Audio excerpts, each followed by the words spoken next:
ఇక బీజేపీ ప్రభుత్వం ఓట్ల దొంగతనానికి పాల్పడినట్లు నిరూపితమైందని సిపిఐ జాతీయ కార్యదర్శి నారాయణ అన్నారు. మోదీ 3 సార్లు ప్రధానిగా బాధ్యతలు చేపట్టినప్పటికీ ఆయన కార్పొరేటర్లను పెంచి పోషించడమే తప్ప దేశంలోని పేద ప్రజలకు చేసిందేమీ లేదని విమర్శించారు.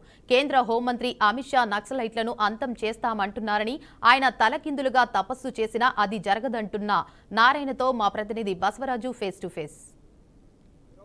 రెడ్డి సంస్మరణ దినోత్సవ కార్యక్రమానికి సిపిఐ జాతీయ కార్యదర్శి నారాయణ గారు ముఖ్య అతిథిగా హాజరయ్యారు.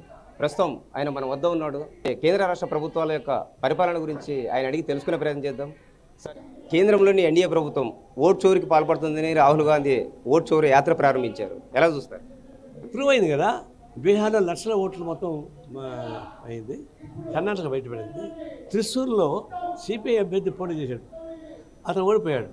వాడు ఇప్పుడు 1,40,000 ఓట్లు దొంగ ఓట్లు మార్పించి చేయించి అనిపించి క్లెయిమ్ చేస్తున్నాడు. అందువల్ల ఎన్నికల కమిషన్ ఉపయోగించుకొని నిస్సిగ్గుగా నగ్నంగా ఓట్లను కూడా జ్ఞానికుండా చేసే పరిస్థితి ఏర్పడింది. ఇప్పుడు బయటపడతా ఉంది. ఇప్పుడు ఏం చేస్తుంది, దేశంలో ప్రపంచంలో ఎన్నికల కమిషన్ ఒక ముద్దాయిగా నిరూపించబడింది. ఆ ఎన్నికల కమిషన్ సమర్థించేటువంటి మోడీ, అమిత్ షా వాళ్ళు పెద్ద ముద్దాయిగా మిగిలిపోయారు. ఇది ఊరికే పోదు. ఇటీవల దేశ ప్రధాని చైనా పర్యటించారు, అదేవిధంగా రష్యా ప్రధాని కూడా అక్కడికి వెళ్ళారు. ఇదంతా కూడా అమెరికా అధ్యక్షుడు ట్రంప్ విధించిన టారిఫ్ కారణంగా లేదా సుంకాల కారణంగా ఈ విధంగా స్నేహం కుదిరిందంటారా? మొట్టమొదటి మేము చెప్తున్నట్టయితే అమెరికాని పెద్ద మాస పర్లేదు, వాళ్ళు మన వైపు చూస్తూనే బొక్కలు పొడుస్తుంటారు. నిజమైన స్నేహితులు ఉంటే వాళ్ళని ఎత్తుక్కోండి అని చెప్పినాము.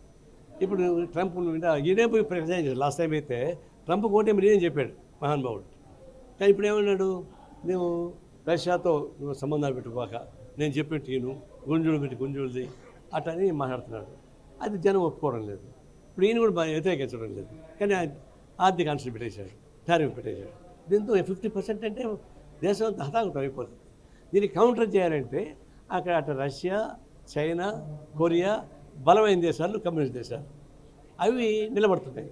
మేమేమంటే వాళ్ళే కదయ్యా యూరోప్ కంట్రీస్ అంతా మొబైలైజ్ అయ్యేందుకు వాళ్ళు కూడా ఇబ్బంది పడుతున్నారు. బ్రిక్స్ మనతోనే ఉంది. అందరినీ మొబైలైజ్ చేసి ఒక రాజకీయ పోరాటం సాగిస్తేనే ట్రంప్ దిగొస్తాడు తప్ప, నువ్వు తమల పక్కన మంత్రి ఇస్తే తలుపు చేత కొడుతుంటాడు, తమల పక్కన నేనేంటంటే తలుపు చేత నేనేంటంటే కొడుతుంటే నువ్వు చూస్తుంటావా? ఇప్పుడైనా సరే నిలబడి వాళ్ళ పోరాటం సాగిస్తున్నాం.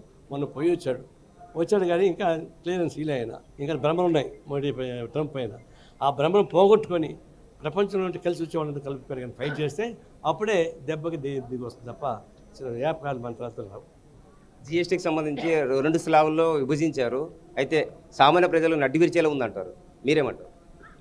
గతంతో పోల్చుకుంటే కొద్దిగా బెటరు. సామాన్య ప్రజలకు ఉపయోగపడి కొన్ని అడ్జస్ట్మెంట్ చేశారు. అప్పుడు 4 స్లాబులు ఇప్పుడు 2 స్లాబులు చేశారు. కొంత ఓట జరిగిన మాట వాస్తవం, అది పూర్తి ఓట కాదు. ఇప్పుడు 9 ఏళ్ల పాటు దాదాపుగా 400 లక్షల కోట్ల రూపాయలు వసూలు చేసి ఇవి పెట్టుకున్నారు. అవన్నీ రీఎంప్రెస్ చేయాలి.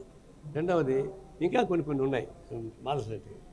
దీనిలో ఆ జిఎస్టీ కౌన్సిల్ ఉంది. జిఎస్టీ కౌన్సిల్కు 30% మంది వాళ్ళు రిప్రజెంట్ చేస్తారు సెంట్రల్ గవర్నమెంట్, మిగతా రాష్ట్రాలు ఉంటాయి. దాన్ని ఆ జిఎస్టీ ప్రతిపాదనని వ్యతిరేకించాలంటే 60% కావాలా? అది సాధ్యం కాదు.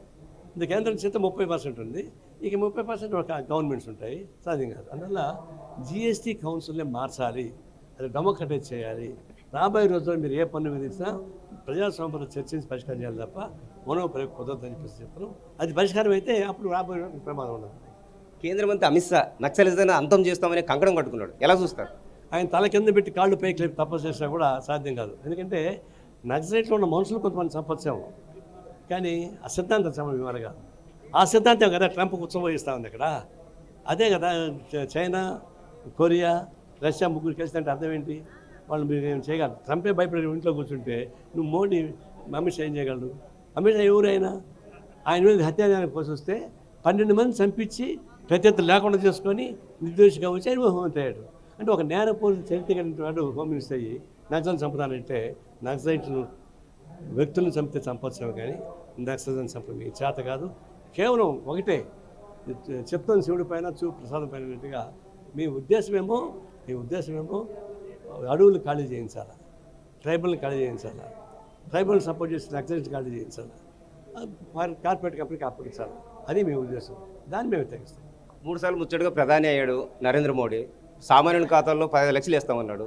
ఇంతవరకు పైసా చేసిందిలే. ఆయన ఏది హామీ ఇచ్చారు చెప్పండి? సంవత్సరానికి 2 కోట్ల ఉద్యోగాలు ఇస్తా అన్నాడు. ఇచ్చాడా? ఇంకా ఉద్యోగాలు పోయినాయి. 15 లక్షల రూపాయలు బ్యాంకులో వేస్తున్నాడు. అందరూ అకౌంట్ ఓపెన్ చేస్తే ఆ సర్వీస్ ట్యాక్స్ కట్టలేక చేస్తూ ఉన్నారు.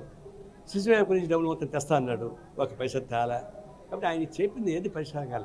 కేవలం మంత్రాలు వేసుకొని జపాలు చేసుకోండి, యోగా చేసుకోండి, నా జోలికి మీరు రాబాకండి, నేను దోపిడీ చేస్తే చెప్పేసి మంత్రం తీసుకొచ్చి పెడుతున్నాడు.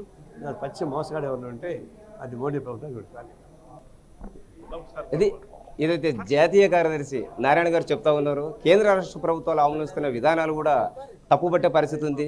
పేదలకు చేసింది ఏం లేదు, వాళ్ళంతా కూడా దగాకోరు పాలన చేస్తున్నారని సిపిఐ నారాయణ చెప్తున్న పరిస్థితి. కెమెరా పర్సన్ భావితో బసవరాజ్, బీఆర్కే న్యూస్, కర్నూలు.